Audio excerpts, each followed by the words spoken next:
আমার দুষ্টু মিষ্টি ভালোবাসার বন্ধুরা কেমন আছো সবাই? আশা করি অনেক অনেক ভালো আছো।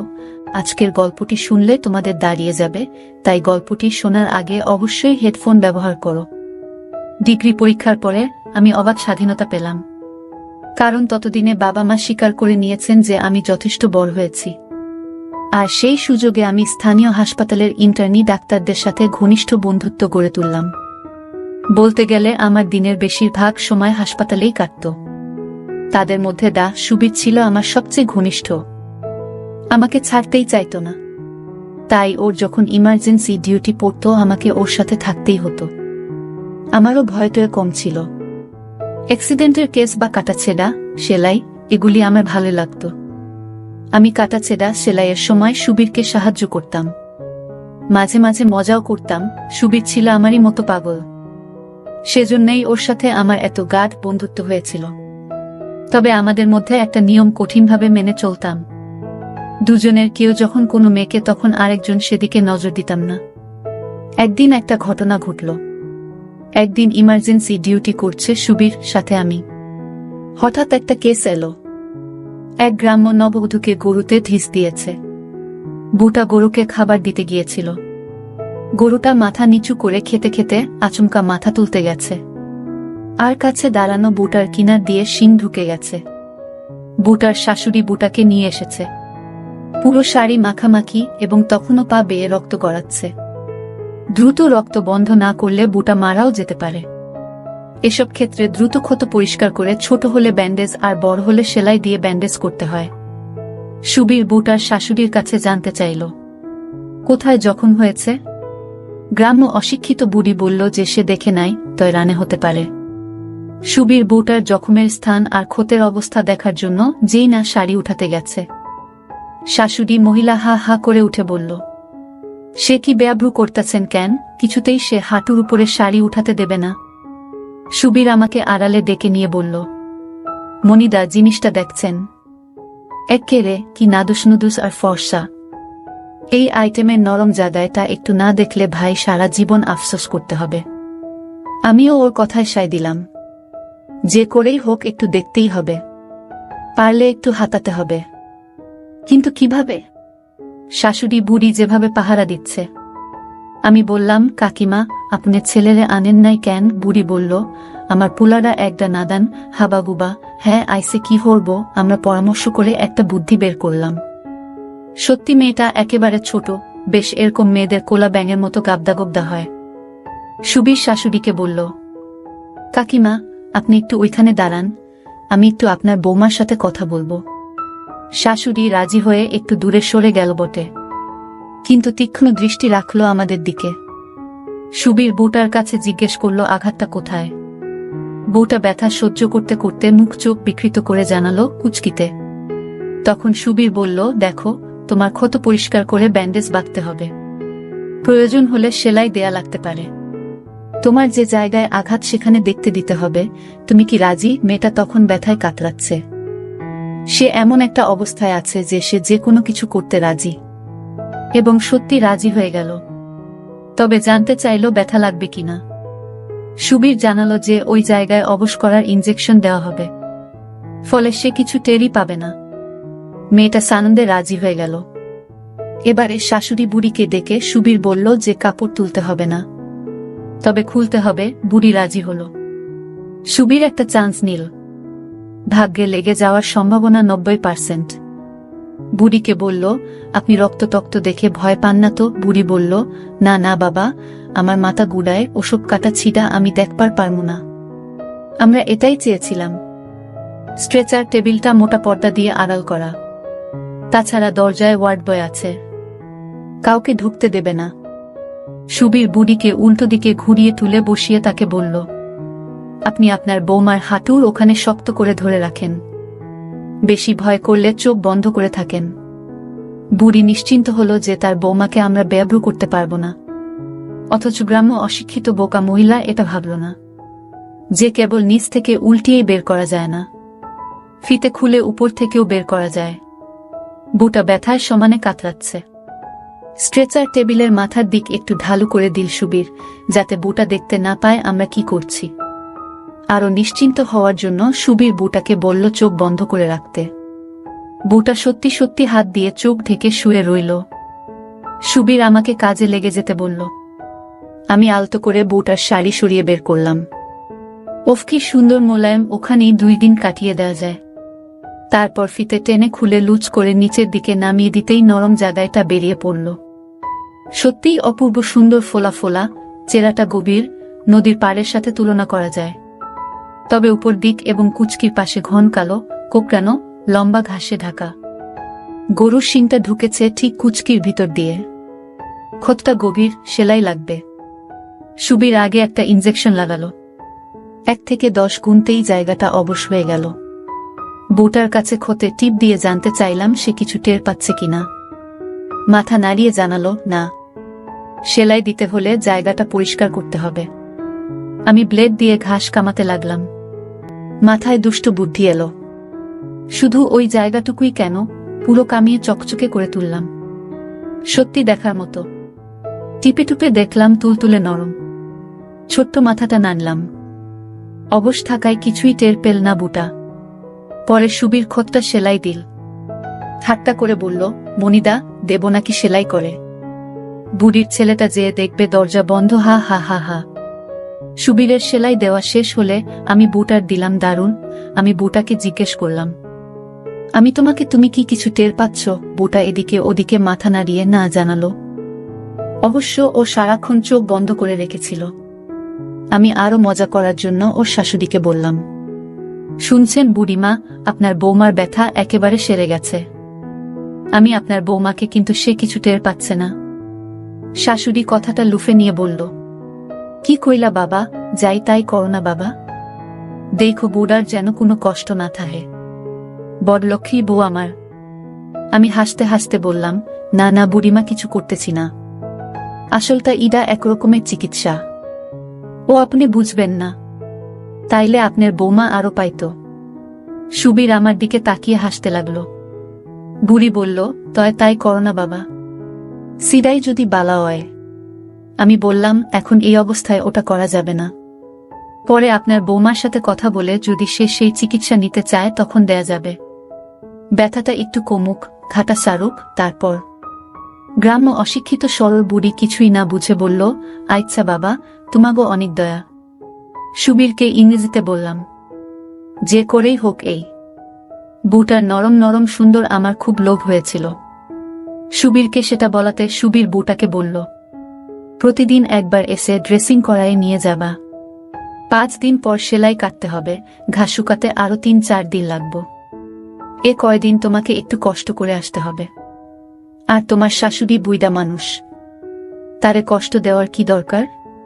তুমি তো একাই আসতে পারবা, আর না হয় তোমার স্বামীর সাথে আনবা। কি মনে থাকবো? বউটা লজ্জা লজ্জা মুখে ঘাড় কাত করে জানালো, থাকবে। আমি সুবীরের সাথে অনেক সলা পরামর্শ করে একটা বুদ্ধি বার করলাম। সেই মোতাবেক সুবীর পরের দিন ও ড্রেসিং করার সময় কথায় কথায় জেনে নিল যে বউটার বাচ্চা হয়নি, তবে ওর শাশুড়ি খুব শীঘ্রই একটা বাচ্চা চায়। তখন সুবীর ওকে কায়দা করে জানিয়ে দিল, আমার বন্ধুটাকে তো চেনো, ও এই ব্যাপারে খুব ভালো ডাক্তার। সমস্যা হলে ওর কাছে এসো। এর আগে অনেক বাচ্চা না হওয়া বউয়ের বাচ্চা বানিয়ে দিয়েছে ও। বউটা রাজি হয়ে চলে গেল। টোপ ফেলা হয়ে গেছে, এখন মাছের ঠোকর দেওয়ার অপেক্ষা। আমাদের একটাই আশা যে বউটার স্বামী যেহেতু নাদান আর বোকাশোকা। বউটারও বয়স অনেক কম, সবে 15-16, কাজেই ওদের মধ্যে ভালোভাবে হওয়ার সম্ভাবনা কম। আর যদি তা হয় তাহলে বাচ্চা হওয়ারও সম্ভাবনা কম। দেখা যাক বিড়ালের ভাগ্যে শিকে ছিঁড়ে কিনা। অনেকদিন পার হয়ে গেল, প্রায় 6 মাস। ওসব কথা আমরা ভুলেই গেলাম। আমারও বাড়ি ছাড়ার সময় ঘনিয়ে এলো। একটা সরকারি চাকরির ইন্টারভিউ দিয়েছিলাম, খুব ভালো হয়েছিল, চাকরিটা হওয়ার সম্ভাবনা আছে। একদিন সকালে আমি ক্যান্টিনে চা খেতে গেলাম। সুবীর ডিউটিতে ছিল। ফিরে এসে রুমে ঢুকতেই আমার একটা হার্টবিট মিস হয়ে গেল। দেখি সেই বুটা আর তার শাশুড়ি সুবীরের সামনে বসা। আমাকে দেখেই ওদের আড়াল করে চোখ মারল সুবীর। ওদেরকে বলল, ওই যে এসে গেছে আপনাদের ডাক্তার সাহেব, যান ওর সাথে কথা বলেন।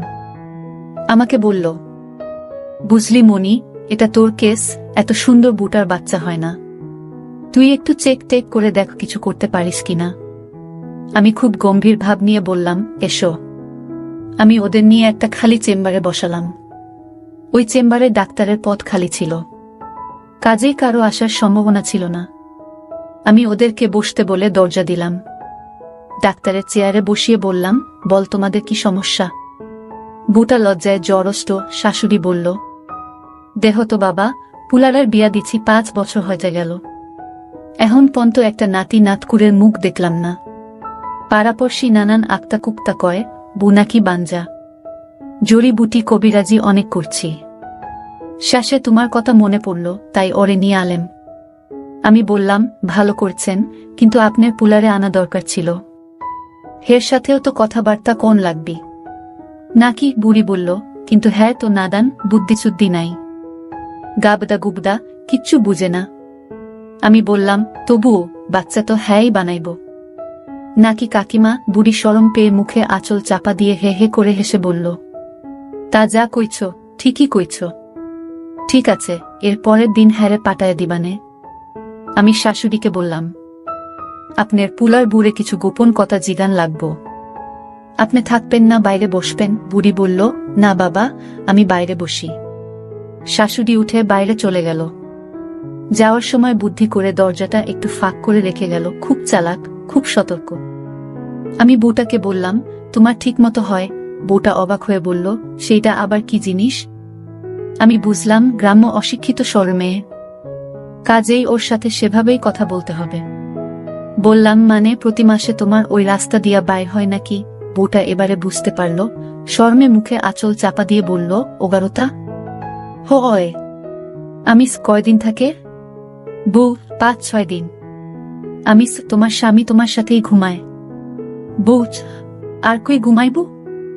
আমি বাচ্চা নিতে চাও? বউ, আমার শাশুড়ির খুব শখ। আমি কেন, তোমার ইচ্ছা নেই? বউ মুখে আরো বেশি করে আঁচল চাপা দিয়ে মুখ নিচু করে, ও আছে। আমি কতটুকু? অনেক না কম?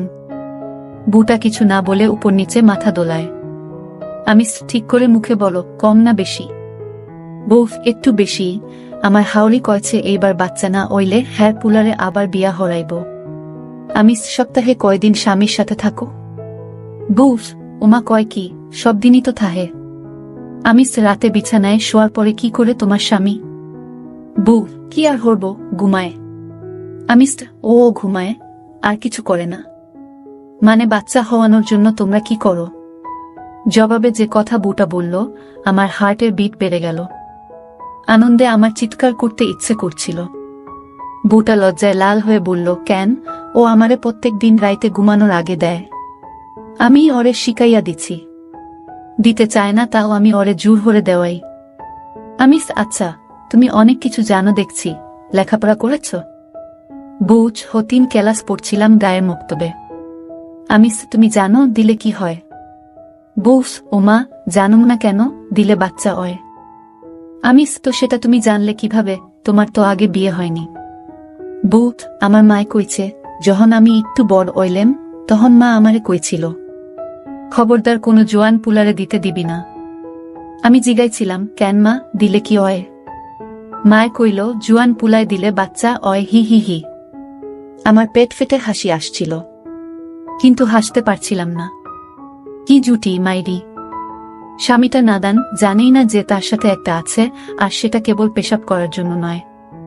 সেই খিদে মিটানোর জন্য তার বউয়ের সাথে একটা জায়গা আছে। আর বউ ক্লাস 3 পর্যন্ত পড়া, সব জানতা, বিদ্যের জাহাজ। উনি বিদ্যার বলে উনি জানেন যে কেবল দিলেই বাচ্চা হয়। বউটাও জানে না যে তার শরীরে একটা জায়গা আছে, আর সেটা কেবল জন্য নয়, সেই জন্য তার স্বামীর শরীরে আস্ত একটা আছে। এখন আমার সামনে এক বিশাল সুযোগ। আমার সামনে এমন একটা মেয়ে যাকে কোনো পুরুষ চোখ দিয়ে দেখেনি পর্যন্ত। ওর পুরো সম্পূর্ণ অধরা, আর ঠিকমতো অভিনয়টা করতে পারলে আমি হব ওর আগুন উস্কে দিয়ে ঠান্ডা করার প্রথম পুরুষ। বুড়িটার জন্য খুব মায়া লাগলো আমার। কত শখ তার ছেলের বউয়ের বাচ্চা হবে, সে নাতি নাতনি নিয়ে আনন্দ করবে, পাড়া প্রতিবেশীর বদনামের হাত থেকে রক্ষা পাবে। কিন্তু সে তো আর জানে না যে তার নাদান ছেলেটা তার বউকে পরিবর্তে নিয়মিত দিচ্ছে বাচ্চা হওয়ানোর জন্য। শালার গাধা জানেই না যে খালি আদর দিলেই বউয়ের বাচ্চা পয়দা হয় না, বাচ্চা বানানোর জন্য পরিশ্রম করা লাগে। গায়ের ঘাম ঝরিয়ে বুকে নিয়মিত আচ্ছা করে হয়, আর দিয়ে বউয়ের পকেট ভর্তি করে দিতে হয়, তবেই না বাচ্চা হয়। ওর বউটাও আরেক নাদান, তা না হলে হয়তো আর কাউকে দিয়ে নিজের জুড়াতে পারত, পেটে বাচ্চাও আসত। দেখা যাক আমি কি করতে পারি। অনেকটা সহজ হয়ে উঠেছে বউটা। আমি ওর নাম জানতে চাইলাম, ও জানালো ওর নাম সুফিয়া। আমি তখন বললাম, বুঝলাম, কিন্তু তোমাকে একটা কথা বলা দরকার। তুমি যদি আমার চিকিৎসা নিতে চাও তাহলে এই কথাগুলি তোমার শোনা অতি জরুরি।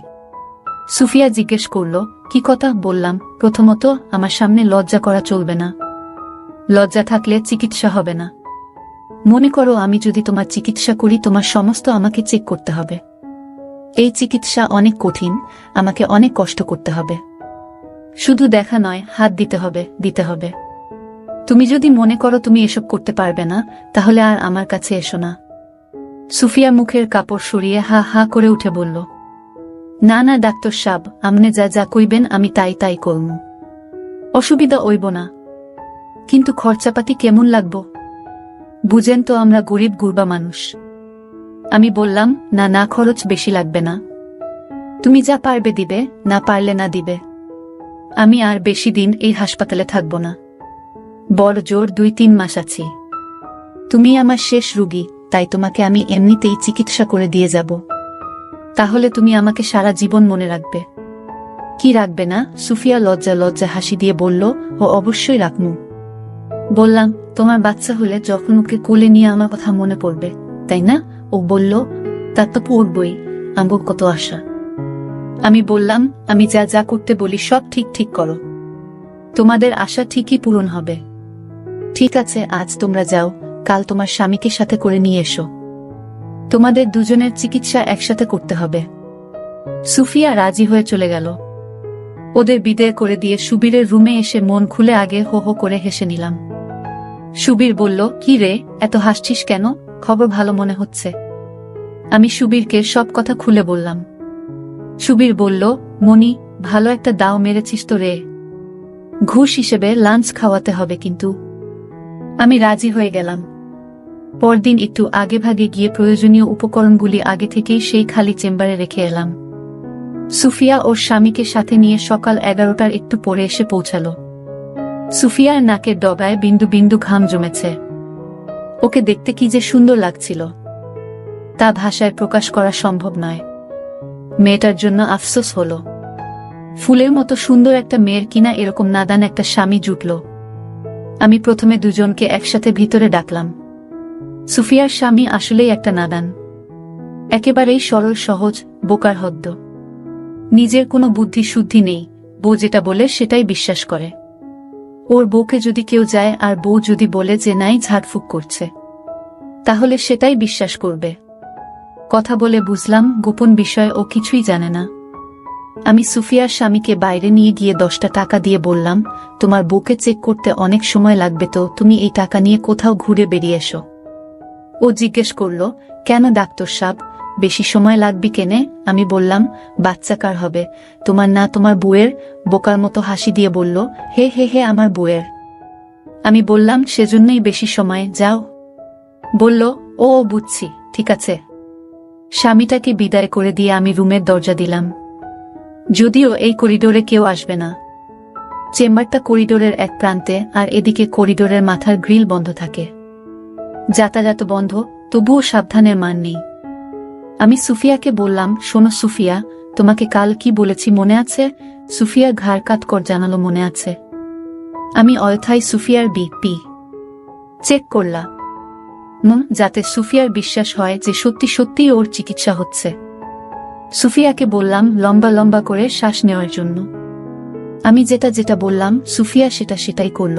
ভালো লক্ষণ। তাড়াহুড়া করার ফল কখনো ভালো হয় না। নিজেকে সাবধান করলাম, কোনো তাড়াহুড়ো নয়, ধীরে ধীরে। তাড়াহুড়ো করলে সুফিয়ার সন্দেহ হতে পারে, আর সন্দেহ হলে হয়তো আর নাও আসতে পারে আমার কাছে। অথবা সন্দেহ করে যদি কারো সাথে আলাপ করে বসে, তাহলেই সর্বনাশ। আমি সেদিনই ওকে এ ব্যাপারে কৌশলে নিষেধ করে দিলাম। যাতে বাচ্চা আসার আগ পর্যন্ত ও কাউকে কিছু না বলে। ওকে বললাম, কেউ জেনে ফেললে যদি কোনো ক্ষতি করে। সুফিয়া সাবধান হয়ে গেল। আমি সেদিনের মতো ওকে 2-3 রকমের ট্যাবলেট দিয়ে আবার পরদিন আসতে বললাম। আসলে ওগুলো ছিল সব ভিটামিন ট্যাবলেট, কিন্তু আমি ওর বিশ্বাস আরো দৃঢ় করার জন্য বারবার করে নিয়ম করে ওষুধগুলো খেতে বললাম দেখো যেন কোনো ভুল না হয়। পরদিন ঠিক সময় মতো সুফিয়া ওর স্বামীকে নিয়ে হাজির হয়ে গেল। আমি আগের দিনের মতো ওর স্বামীকে টাকা দিয়ে বাইরে পাঠিয়ে দিলাম। সে খুব খুশি। সুফিয়া আগের চেয়ে জ্বরটা কাটিয়ে বেশ ফ্রি হয়ে উঠেছে। ও এখন আমার সাথে হেসে হেসে কথা বলছিল। আমিও আর ওর সাথে কোনো আড়াল রাখতে চাইলাম না। জিজ্ঞেস করলাম, ওষুধ খেয়ে কোনো পরিবর্তন বুঝতে পেরেছ? স্বভাবতই ওর উত্তর ছিল, না, পরিবর্তন হবে কি করে? আমি কি কোনো কার্যকরী ওষুধ দিয়েছিলাম নাকি? দিয়েছিলাম তো, ভিটামিন ট্যাবলেট। আমি আবার ওর প্রেশার চেক করলাম, স্টেথোস্কোপ দিয়ে পরীক্ষা করলাম, তারপর জিজ্ঞেস করলাম, কোনো পরিবর্তন হয়নি? আবারও মাথা দোলালো সুফিয়া। বললাম, তোমার আপেলের বোটায় কুটকুট করে কামড়ানি বা অস্বস্তি বা শরীরের মধ্যে কেমন কেমন করা, তেমন কিছুই হয়নি। সুফিয়া আবারও মাথা দুলিয়ে জানালো, সেসব কিছুই হয়নি। তখন আমি বললাম, সুফিয়া, তোমাকে আমি আগেই বলেছিলাম আমার কাছে লজ্জা পাওয়া যাবে না, মনে আছে? সুফিয়া মাথা হেলিয়ে জানালো, আছে। মিটমিট করে হাসছিল ও। আমি বললাম, তোমার একবার পরীক্ষা করে দেখতে হবে। তুমি তো জানো বাচ্চা জন্মাবার পর সে কি খায়, তাই না? সেজন্য আগে তোমার পরীক্ষা করতে হবে। করব? সুফিয়া বলল, করেন। সুফিয়ার শক্ত শক্ত হয়েছিল। আমি বললাম, না না, এভাবে নয়। এবারে সুফিয়া একটু ঘাবড়ালো, কিন্তু সেটা মাত্র সাময়িক। হাত কাঁপছিল। কিছুক্ষণ চেষ্টা করে হেসে বলল, আমি পারবো না, আপনি খুলে নেন। আমি আলতো করে হাত রাখলাম। শিউরে উঠল সুফিয়া। 18 বছর বয়সী একটা বিবাহিতা মেয়ে শুধু ভুল জ্ঞানের কারণে সুখ থেকে বঞ্চিত। আমার পেলে তো শিউরে উঠবেই। সুফিয়া থেকে খুলল না।